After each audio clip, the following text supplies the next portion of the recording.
আসসালামু আলাইকুম, সবাই কেমন আছেন? সবাই তো আশা করি ভালো আছেন। আজকে আমরা খাসির মাংস রান্না করবো, আর সাথে পোলাও।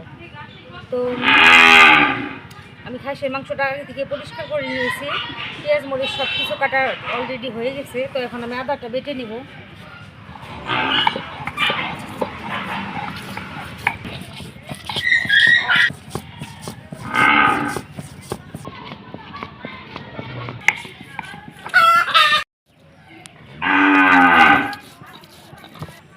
তো আমার আদা বাটা শেষ, এখন আমি রসুনগুলো বেটে নিব।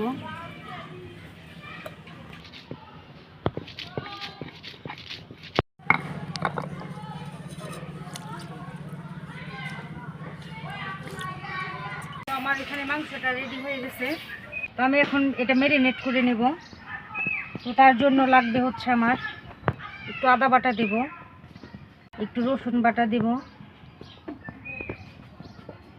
লবণ দিয়ে দিব, মরিচের গুঁড়া, এখানে একটু ধনিয়ার গুঁড়া, হলুদের গুঁড়া অল্প অল্প দিয়ে নিলাম, তো শুধু ম্যারিনেট করে রাখার জন্য।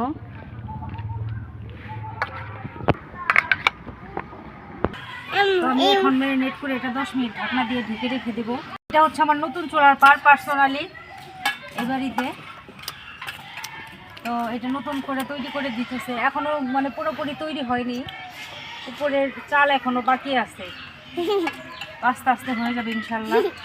আমি এখন এটা ঢেকে দিব।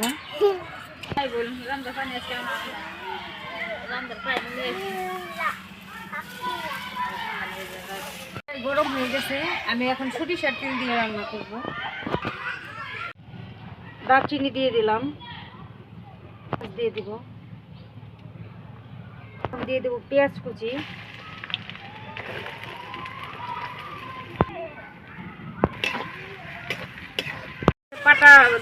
পাটায় যে মশলা বাড়ছি, পাটা ধোয়া যে পানি, ওই পানিটা আমি এখন দিয়ে দিলাম। এখন দিয়ে দেবো আদা বাটা, রসুন বাটা, যেহেতু আমি আগে সব দিয়ে দিছি। এখানে জয়ফল জয়িত্রী বাটা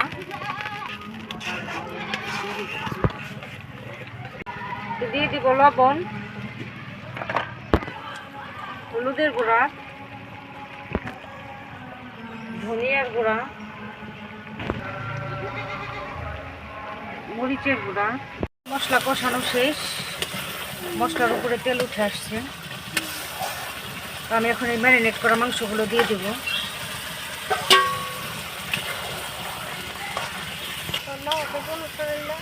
রসুন নিয়েছি, এই 4টা আস্তে রসুন দিয়ে দিলাম।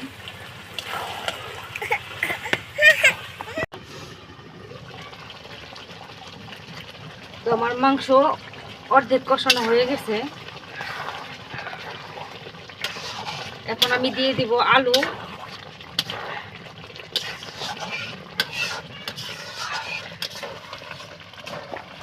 এখন আমি দিয়ে দিব হচ্ছে আলু আর হচ্ছে কাঁচামরিচ।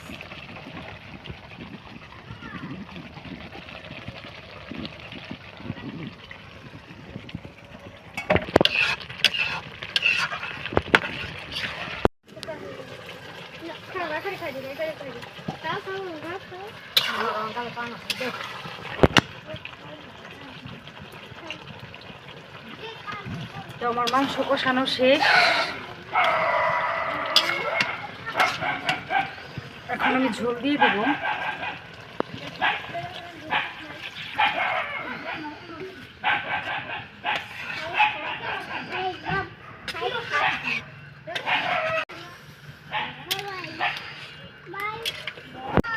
তো আমার রান্না প্রায় শেষ, এখন আমি জিরার গুঁড়ি দিয়ে দেব।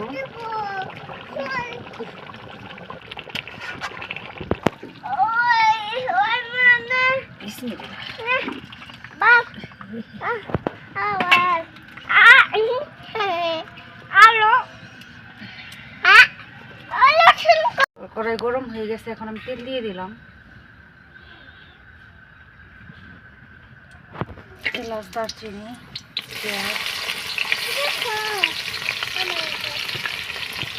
পেঁয়াজটা ভাজা হয়ে গেছে, এখন আমি চাল দিয়ে দেবো।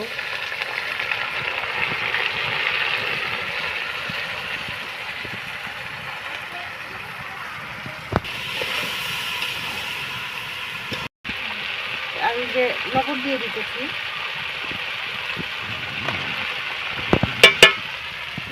আদা বাটা, আমার চালটা ভাজা হয়ে গেছে, এখন আমি পানি দিয়ে দিলাম। তো আমি এখন গোটা দুধ দিয়ে দিতেছি। ঠিক আছে, আমি এখন একটু ঘি দিয়ে দেবো উপর দিয়ে।